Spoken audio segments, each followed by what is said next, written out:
So that means I'm not going to die? Yeah, you're good. What was that sexual peculiarity you were talking about? Well... What was that all about? This is a joke. I was just, A joke, yeah? Just fooling. Mm-hmm. Just fooling around. I'm totally normal. Totally normal.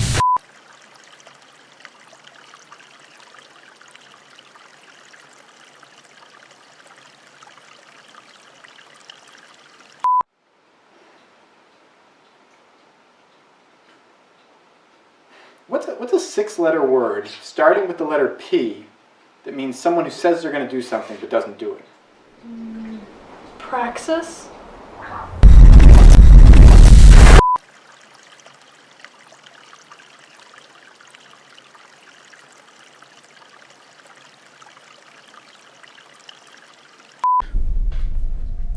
This is video log number 100.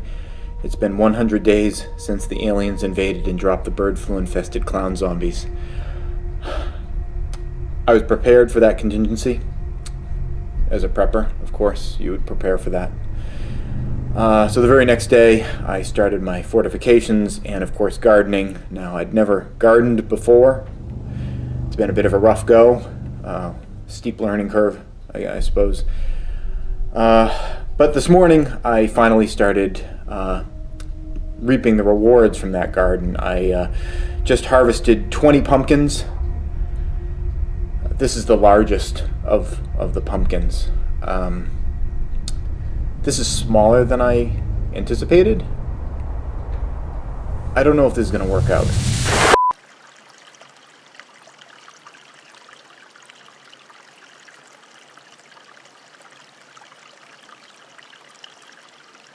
Hey YouTube, this is Praxis Prepper. Imagine with me for a moment, total collapse. Total Teotihuacan. Total Teotihuacan. The end of the world as we know it. You're walking across a post-apocalyptic landscape, scrounging for everything that you need for your daily life. You see a building, the first building that you've seen in months. You go inside for shelter, for comfort, for safety. There's one room inside the building. Has scientific markings on it. There's electricity running into the room. There's still some lights on inside. You go in there, bright flashing lights, electricity. That was a time machine.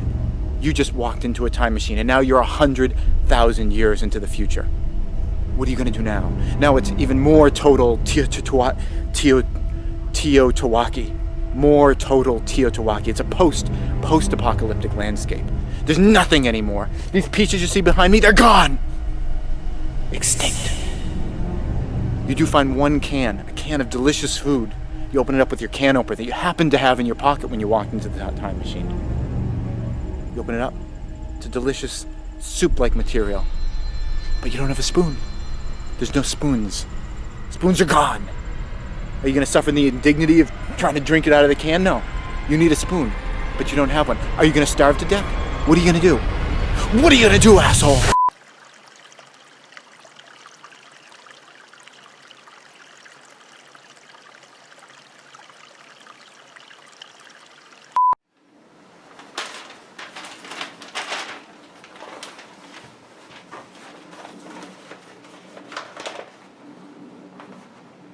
Huh. Looks like it's gonna rain tomorrow. That's it! I am sick and tired of your shit pessimism!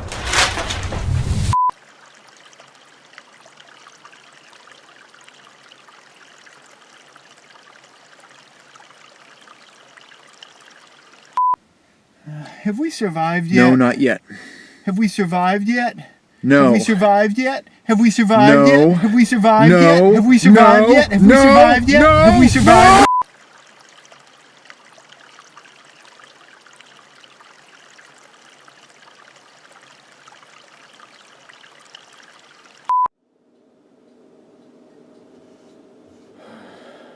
Dude, are you drinking out of the piss cup? No. The Berkey filter's just getting a little old.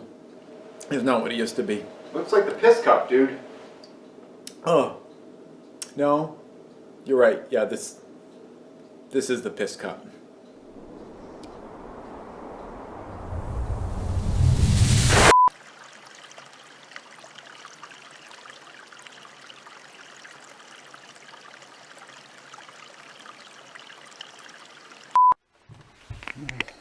What are you doing? Oh, it's just an antibiotic. What do I need that shit for? Well, you got a little bit of fuzz on your fins. Wait, that says human antibiotic. Well, yeah. I mean, it's for people too, but it's penicillin, and penicillin is penicillin. So No way. don't worry about it. No It's all fucking the way. same thing. Okay. Listen I'm up, just- Dairy Queen. okay, I'm You just- put that shit in here, and you're gonna be sleeping with the fishes tonight. I don't mean that sexually. That was not intended to be sexual. That was a threat. I'm sorry. Holy shit! You fucking you better watch your back, you mother.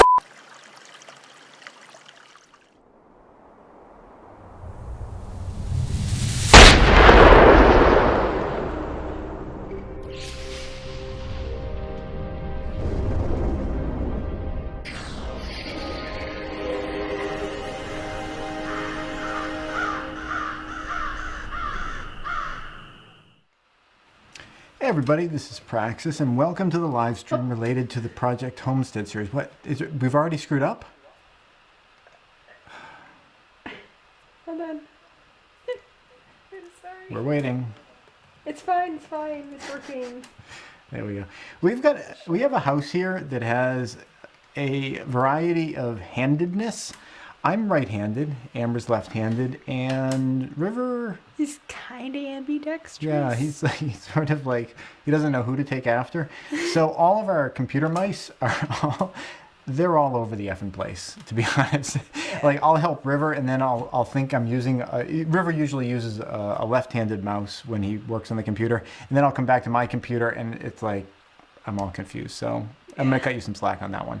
So welcome to the live stream related to the Project Homestead series, where we talk about homestead building, retreat building. If you have interest in possibly having a retreat someday, I can't imagine why anyone would want a retreat someday. You know, I mean, it's perfectly functional to live in a city during these times, you know, with everyone like breathing down your neck and everything. But if you have any interest in that, it's totally achievable. I'm not going to say that it happens for free. There's lots of YouTube videos that go out there and it's like, how I got free land. I'm sure it's possible sometimes, but you know, usually you have to pay a little bit something for it. But it's really achievable. If you have the means to buy a used car, you can probably get yourself the beginning package of a land and, you know, to start down that road, and you don't have to go all the way. So if you have interest in that, shoot me your questions. I have built, at the moment, if I count the houses that I'm building right now as done, which they almost are, I've built 4 houses, 2 of them regular sized and 2 of them mini houses, which are a great kind of asset for an emergency. If you have retreat land, you want to build like a little mini house out there that you made it, you're not going to live there necessarily 24/7, 365, but you know, it's a fallback position where you can go with your family and have some place comfortable instead of living in an internment camp. You know, you compare anything to an internment camp, and like that other thing's going to win out. So I'm here for you guys. If you have any questions, please, you know, shoot them over to me. We're also going to be talking about sort of where things are going with the coronavirus pandemic. I think I don't know if you guys would agree with me, but it seems like we're at a bit of a bending point right now. And I'm not sure where things are going. I don't know if you guys are sure where things are going. If you are sure where things are going, make sure you leave all your comments in all caps. That way we know that they're very credible and that we can trust everything that you're saying. But yeah, I think that there's maybe some changes coming up ahead, and we're going to talk about those. We're also going to be talking about what's going on with social unrest. You know, I don't like to necessarily equate the protests with the looting and the rioting. They're two different things. One's taking advantage of the other going on, but they're two different things that are kind of going on right now, and they're both important, so we're going to talk about those a little bit. And I have an update of what's going on at our build site, and there have been a lot of developments, a lot of new stuff going on. In fact, we just got our last giant delivery of stuff for the house. The delivery driver, he's been the same guy coming every time. If you guys have been watching the Alien Invasion series, he's probably the guy that would be the UPS guy in the Alien Invasion series, if you know what I'm talking about. Yeah. But that was last time I saw him, and I was like, thank you very much. I hope you have a good life. I literally said that to him, or something along those lines. Really? So yeah, so things are really starting to wrap up at our place, and I'm excited about it because I'm really excited about moving it from being a construction site to really being a homestead that can support us. We are in a situation right here where we are kind of, there's a lot of issues. If you hear the floor creaking under us, I apologize, but this whole part of the house, I don't know about this part of the house here. You walk over it and the floor starts moaning and stuff. We don't have hot water. We can't take showers. There's bats in the attic, which are really delightful when you watch them fly out the windows in the evening, but they're shitting all over the floor upstairs, and they're probably bringing in bed bugs and fleas into the house, as well as the chipmunks and other rodents that are getting into the house. It's a rough situation here, which doesn't mean that we have it worse than most people in the world. We're very lucky, and we know that, but still, if you got shit raining down over your head, it's hard to ignore that. So we're excited about moving into the new place. Who do we have with us today? By the way, Amber's going to be interrupting me as viciously as possible. No, I can't be vicious. Just trying to keep the conversation moving. We've got Burning Hearth Homestead. Welcome. I believe your tag is at the end of the video today. And Glenn Arthur's here, and Mackenzie Drake. I remember your screen icon, but I haven't memorized your name yet. Welcome, and thank you for coming. And Jason Stanley, my friend from over in the West, and I'm not sure if you want me to say what state you're from, but it's a beautiful state. I've visited many times, and next time I go, I would really like to visit you out there if, you know, we're not frenemies at that point. Do we have some questions? I don't know what this is, but things are all going to hell in a handbasket. What does that mean? Really? Is that like an old person phrase? I don't know. Well, what would you think that things going to hell in a handbasket would mean if you had to infer from the context? He said that he hopes it won't happen. Did he? No, he didn't. But one would hope things would not go to hell in a handbasket. Just throw a guess out there. I don't know. It's bad. It's bad. For, you know, any Gen Zs out there, it's bad. Going to hell in a handbasket, that's bad. Yeah, you know, that's one direction things could go, and I think everyone's watching it that way. I think that as a prepping channel, there's a strong drive for me to get into the bandwagon of saying that it's definitely happening. Now's the time, activate your plans. And maybe, be prepared for that kind of thing. But, we all see things like this happen, and sometimes they culminate in something, and sometimes they don't. And, you never really can tell which way they're gonna go. Though I can say, in terms of the normal things that you see starting to happen to try to de-escalate things, they're not really happening. The protests are kind of here and there. They seem like the protests are mostly peaceful. It seems like the police are doing a really piss poor job of their end of the deal. I know being a police officer is a really stressful job, but it's a stressful job, and you shouldn't be in it if you can't handle the stress and the fear that comes with it. And they're there to protect and serve the community, not their department. And I think that just a little bit from the police would go a long way. And there have been examples of police departments around the country trying to de-escalate, and I think that we've seen those examples bear a lot of fruit, where the police come out and they kind of stand with the protesters, because really what the protesters want is justice, and that's what the police are supposed to be for too. You look shocked, like you don't even know what's going on. I was just thinking there was a viral video going around of a police officer had ripped off someone's N95 mask to spray mace right in their face. Yeah, and they're macing reporters and pushing down old men and stuff like that.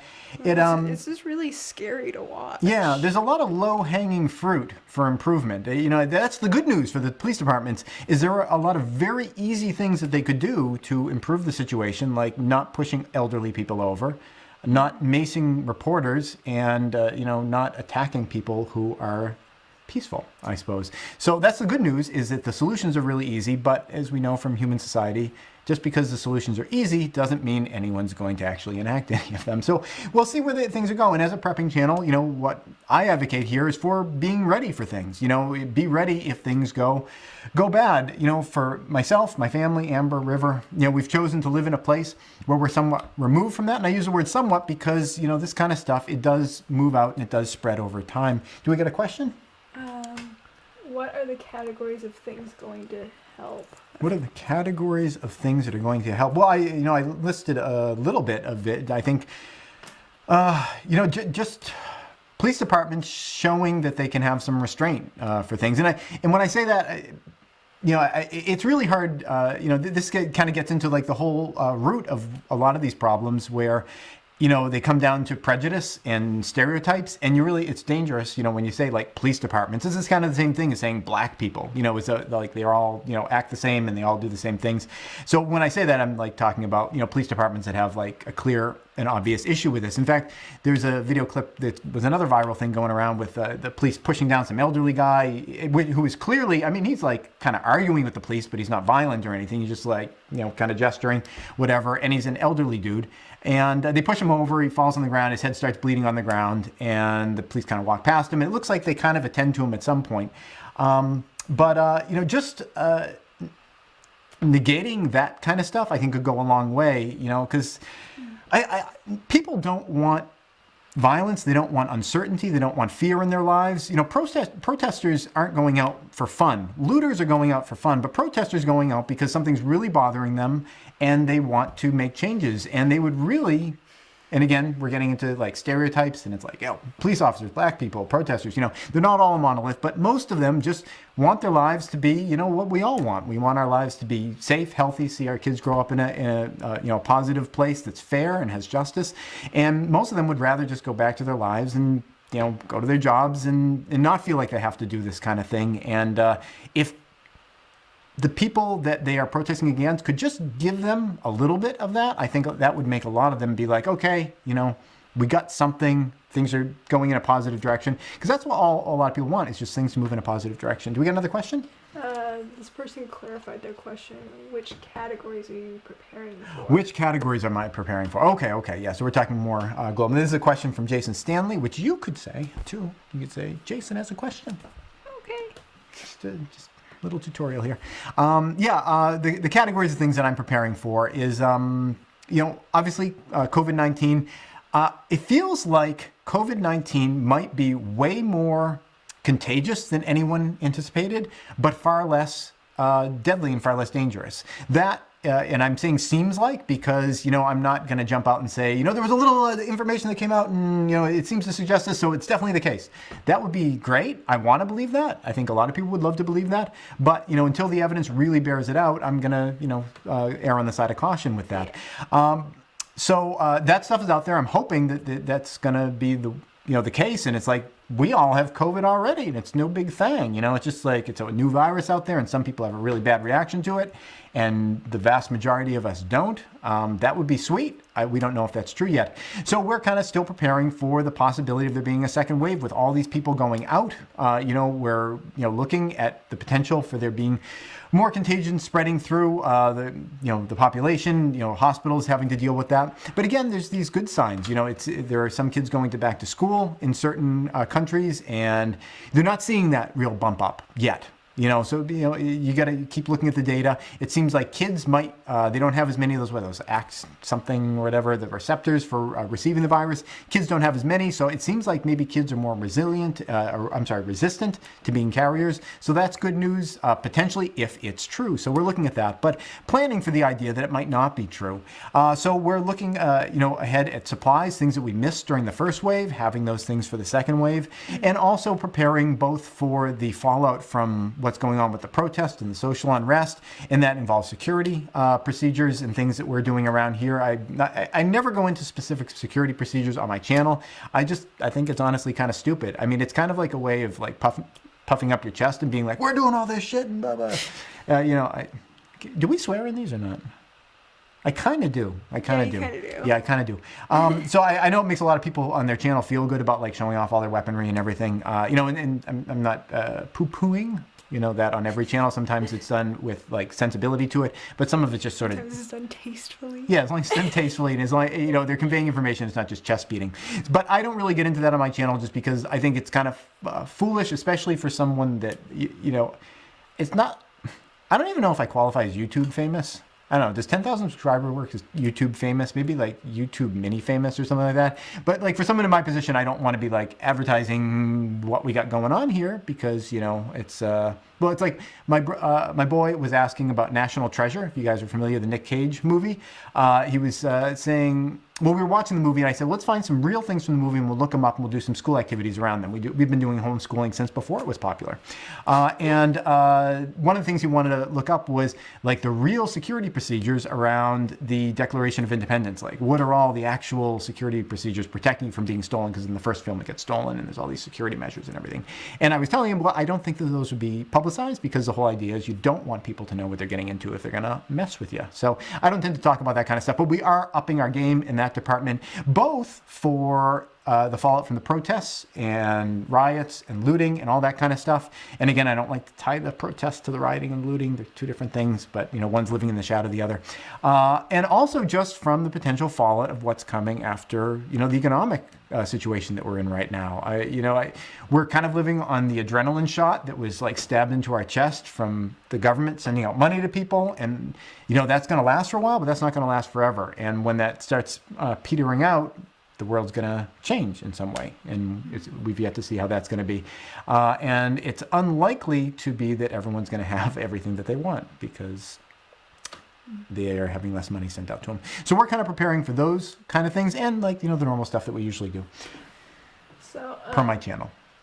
Question based on seems like, how do we address the manipulation of information being presented, such as sweeping generalizations, belief systems versus science, etc.? Yeah, it's really hard. I take everything with a grain of salt, and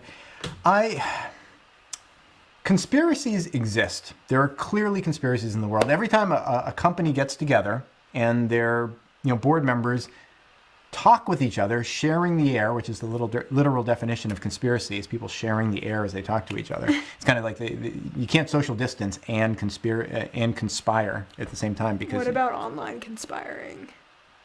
Well, you can't literally conspire, because you have to be sharing the air. I forget what language it comes from, but it talks about sharing the air. So whenever a business gets together and people are talking about their plans that they don't tell people about, that's a conspiracy. I mean, you've hit the definition of a conspiracy. So conspiracies happen all the time. It's just a fact of life. People have self-interests, and sometimes playing things close to the chest helps you to achieve those. So conspiracy is nothing, conspiratorial about that. It is like a total part of life. But at the same time,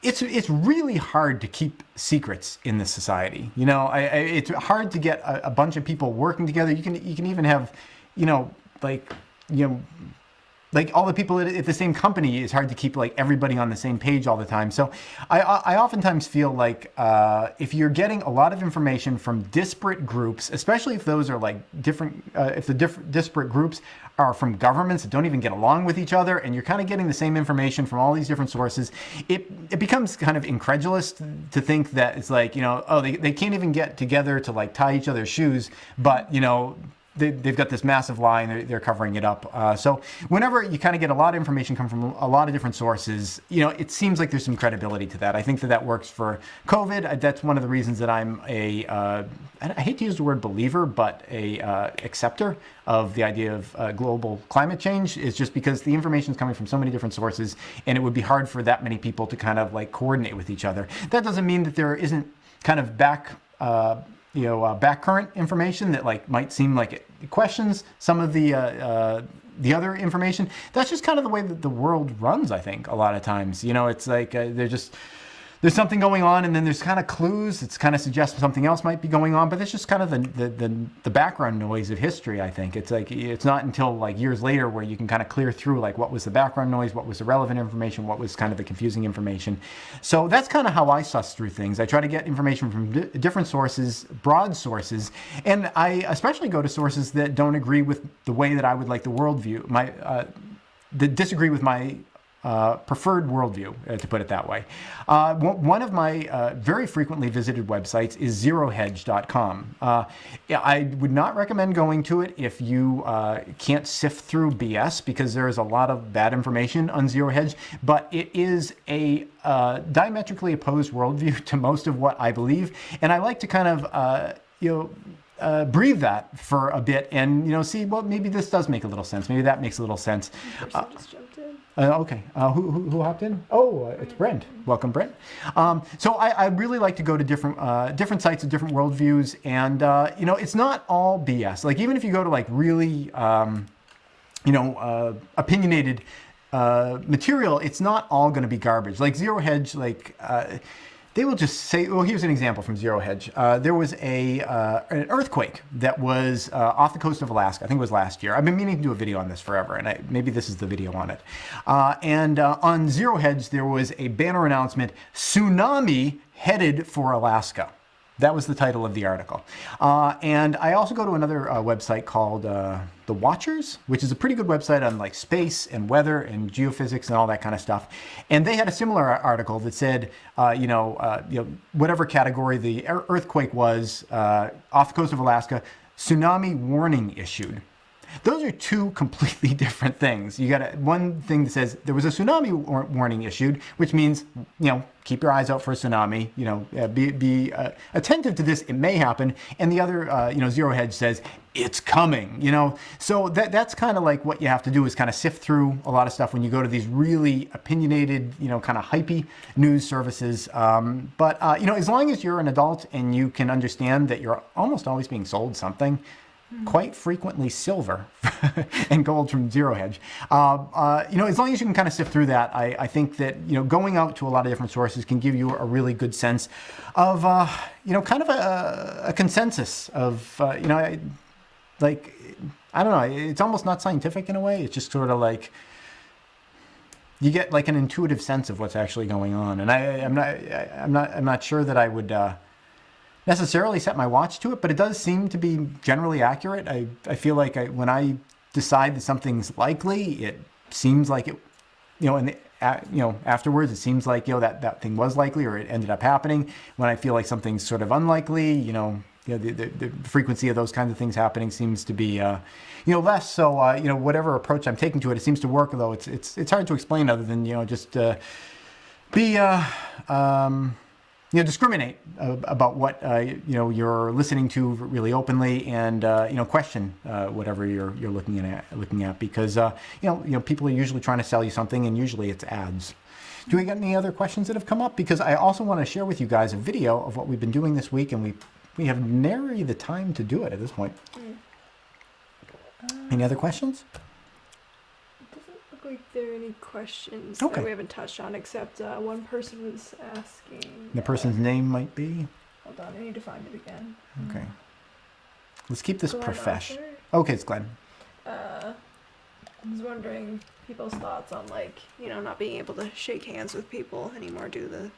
Yeah. I don't know about you guys. How did you feel about that? I felt it was a little awkward at first, but I don't know. I feel like I've kind of oozed into it. Like contractors come to the house, and to be honest, people do the that. I usually do like one of those from like 6 feet away. I'm like, I'll just give you the virtual shoulder bump there, and I don't know. It kind of I can sort of like do it. And I have a smile on my face, and I kind of, do it just like that. It's like, do it as a bit of a joke. And I feel like the point of a handshake is to kind of connect with someone, not necessarily physically, but like that kind of emotional, kind of intellectual connection. And if you guys can be in like the same boat, or guys or gals, whoever it is, and be sort of like, this is kind of silly, but, we're doing it.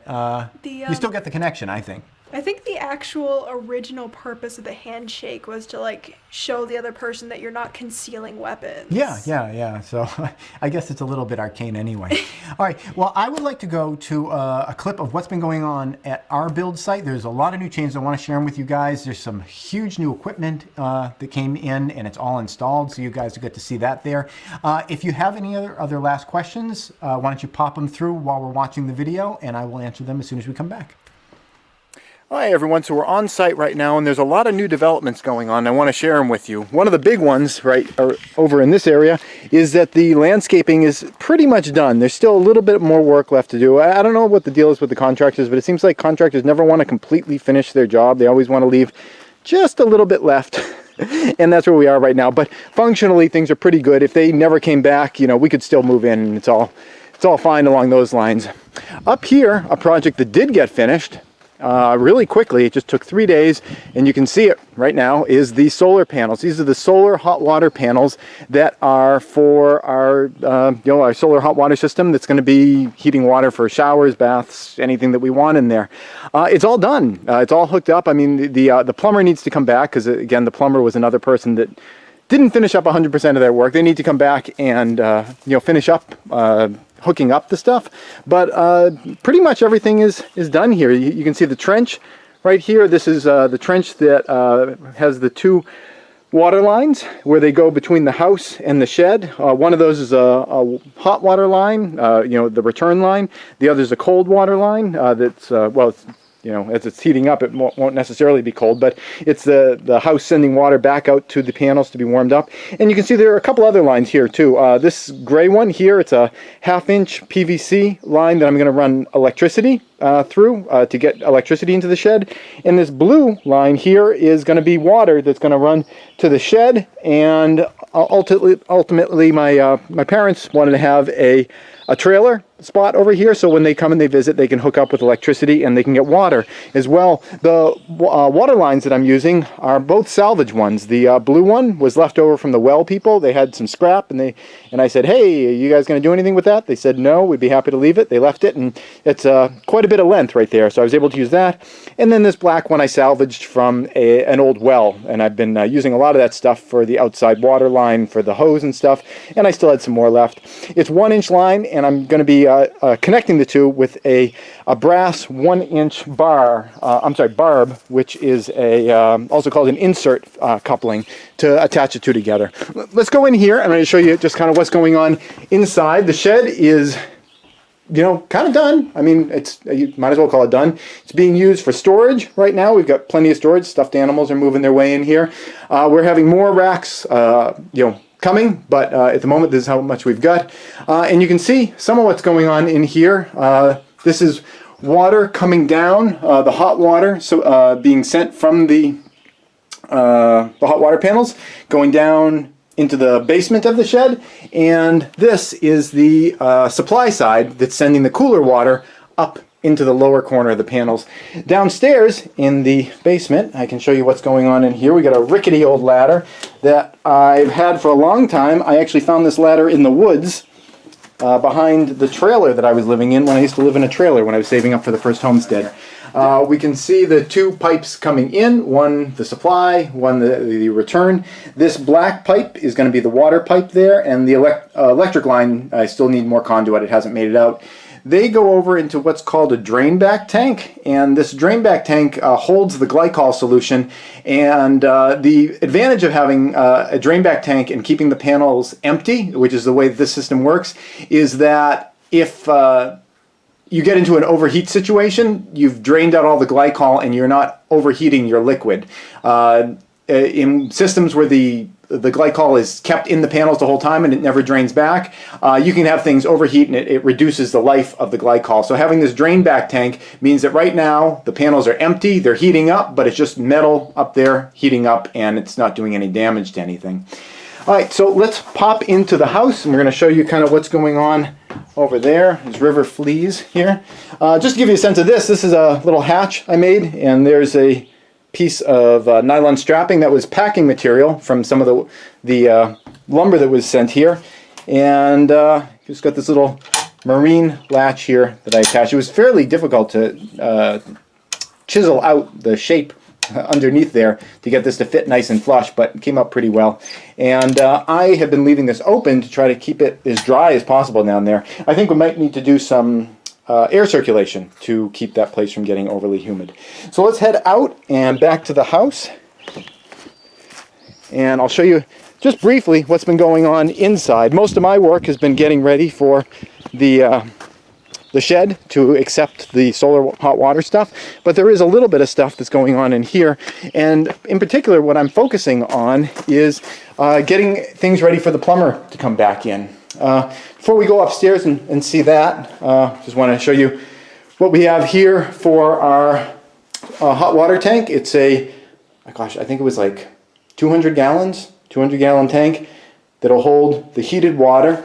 Here's the circulator pump right here, and these are little computer controllers and things like that that are going to be hooked up. Inside here you can see the two lines going in and out, and here we've got the water line, which I'm going to hook up later. We've got some copper up there that's going to get sent down so we can get some water in there, and I'm flipping everyone off, okay, and the half-inch electrical line. You could go with 3/4 inch. It makes it a little easier to slide things through. The reason I went with half-inch is I just happen to have some scrap and I want to use it up. All right, we've got our storage area, which is working out really well down through here, and let's just pop upstairs. But first, on the way, I want to just show you how this is coming together. Getting the hearth ready. This is going to be where the wood stove is going to be. All that mesh is going to get covered in stone. I've been collecting the stone. We've got a bunch of it outside. And this whole area I think is going to work really nice. It's just going to be brick, brick, brick, brick all the way through here under the stairs, and then kind of terminate flush with the outside edge of the stairs over there. So you could maybe stack some firewood over there, or, you know, who knows, whatever. During the summer when the wood stove's not going, maybe River's going to be running through there as like a little tunnel. So we're going to head upstairs here. One development is that in order to start accelerating things, I set up a little computer desk so River could play computer games and things. So he could join me on site and play outside some and play on computer games some to keep him occupied, to keep me working, because we really want to get moving here. And this is what I've been working on most recently, is getting everything ready to put tile down on the floor.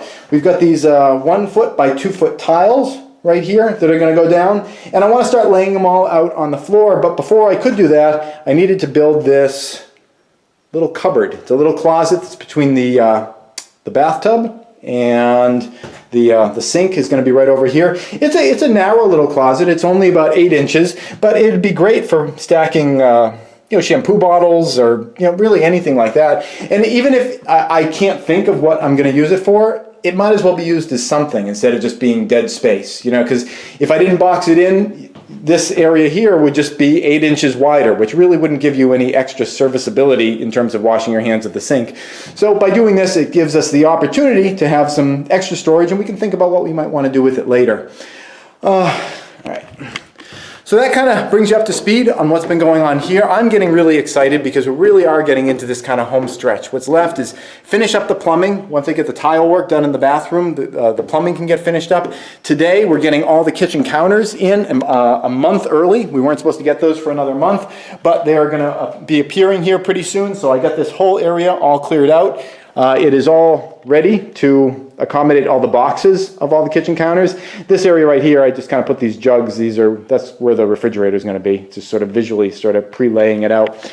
But we've got pretty much all the rest of our supplies are showing up, and now it's just a matter of getting all the rest of the stuff together. I think, it really depends on how much time I can put in, hopefully with River being able to be here on site with me. And we are getting internet here in 3 days, so he can talk with his friends online and everything, because that's sort of a lot of his play dates with his friends, our virtual play dates, with the pandemic going on.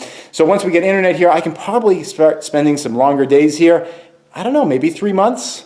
This place is looking pretty livable, and then it's just a matter of getting the right permits and people checking off the boxes, and God, hopefully we can get out of that red house before it falls apart completely, because we've been having a lot of problems with that. We don't have hot water there. There's all sorts of creaks and groans and everything. We want to get out of that house before it becomes an SHTF situation. Let's go back to the live stream. All right, so I noticed that there were a couple of questions that came through, but first I wanted to welcome WizKid for showing up late. But but you made it. So thank you very much for joining us.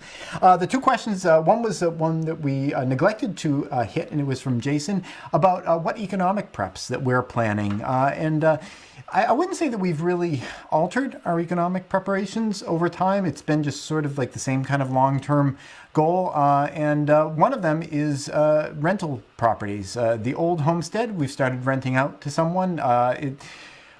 We could have gotten, I'm sure we could have gotten more money for the place, but we found just the right people for it, and it's enough to clear all the expenses and make a little bit of money on the side. And it's nice knowing that it went to someone not only that gets it and appreciates it, but because of those things, they're probably going to take better care of it too. So that's been a huge help, because up until now that place has just been a drain. It's just been empty and I've been paying, it's like $4,500 a year just for the taxes, and plus the insurance on it. It's been kind of a drain. So it's nice that that's kind of turned around. We have another rental property that we created after that, and that's been kind of an ongoing thing.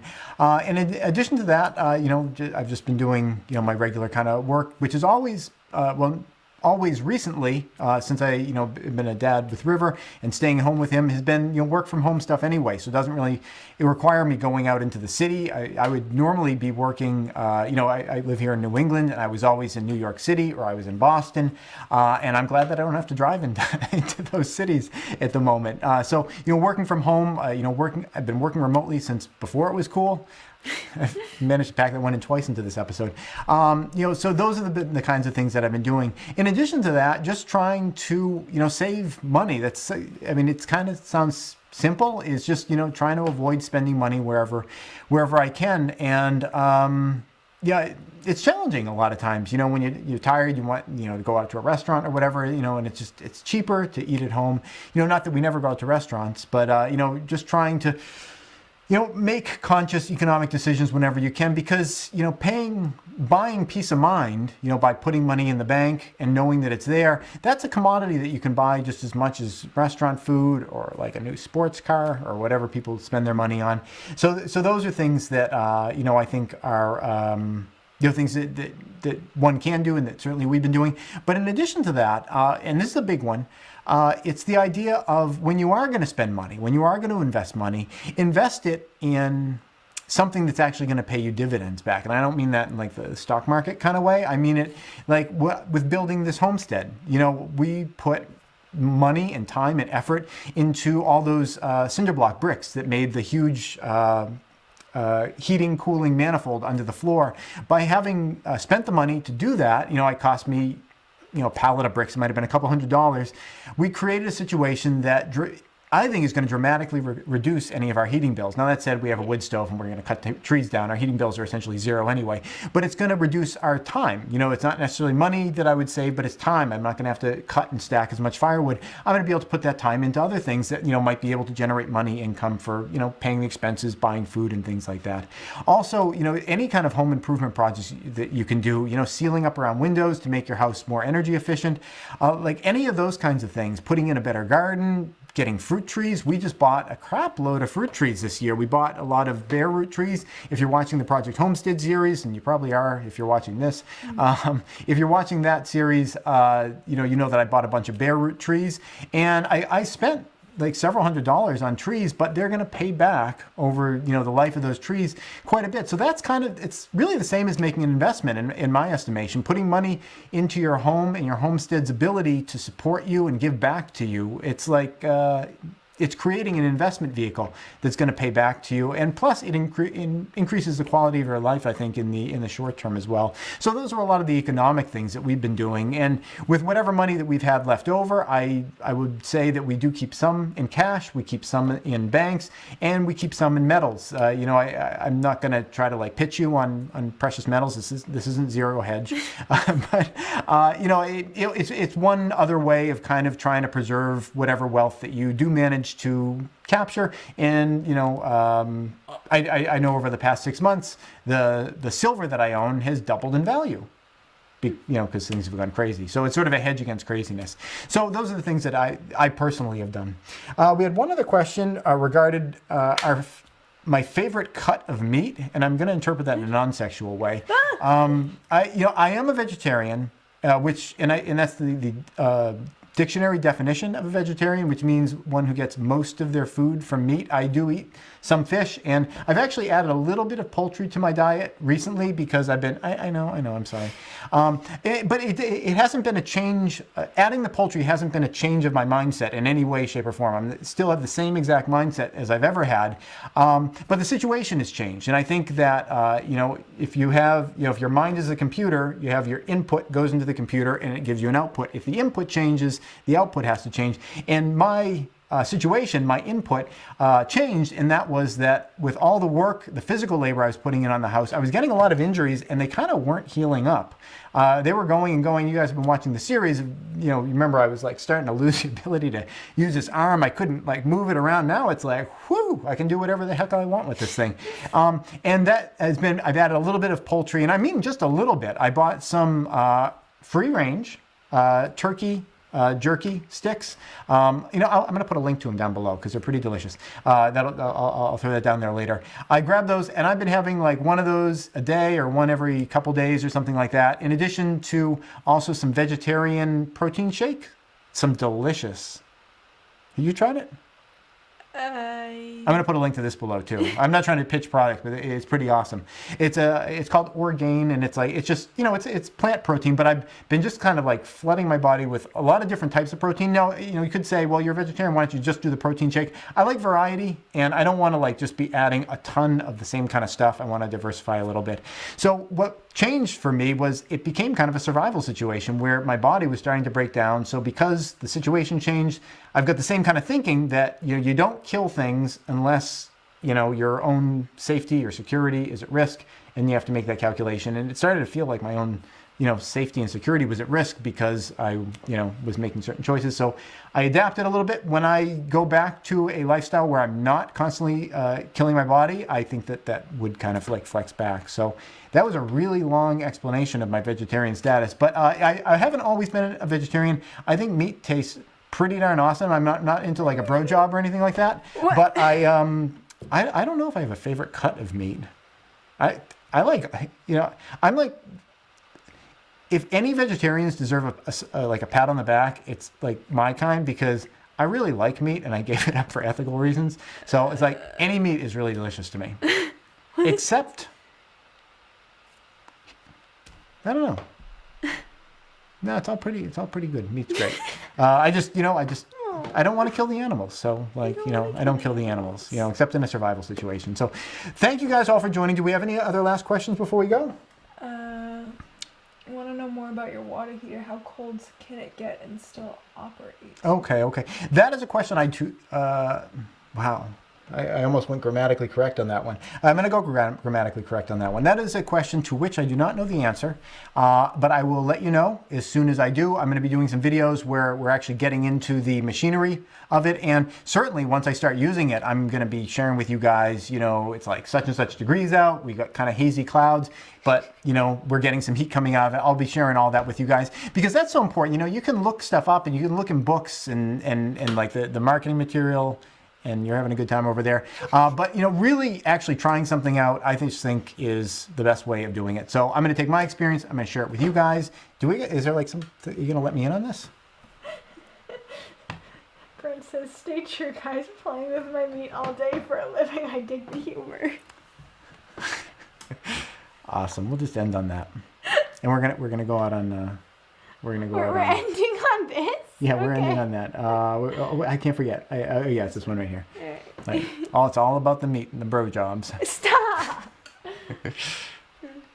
This episode is brought to you in part by Burning Hearth Homestead, a nonprofit that aims to provide seeds, live plants, and education to the community, both local and extended. Plant seeds, plant knowledge, plant the future. If you'd like to thank them for supporting this channel or find out more about what they do, go to burninghearthhomestead.org.